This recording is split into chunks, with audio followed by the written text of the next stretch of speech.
अस्सलामुअलैकुम सामीन 16 रबीउल अव्वल है, 13 अक्टूबर है। सोशल इंडिया न्यूज़ में आपका खैर मकदम है। खबर का उन्वान है हिजाब पर्दे के ताल्लुक़ से सुप्रीम कोर्ट का अहम फैसला आज। यानी सुप्रीम कोर्ट आज ये फैसला करेगा कि मुस्लिम बच्चियां स्कूलों में हिजाब की शक्ल में स्कार्फ सर पर रखकर जा सकती हैं या नहीं जा सकती हैं। ये स्कूल के कल्चर के आड़े आता है हिजाब या नहीं आता है, यह फैसला आज सुप्रीम कोर्ट करेगा।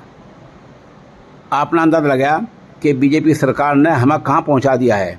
हिजाब हमारा अपना मसला है, हमारा मजहबी मसला है, लेकिन सरकार बात को अदालत में ले गई। अब अदालत हमारे हक़ में फ़ैसला करेगी कि हम स्कूलों में हिजाब के साथ जाएं या हिजाब के बगैर जाएं।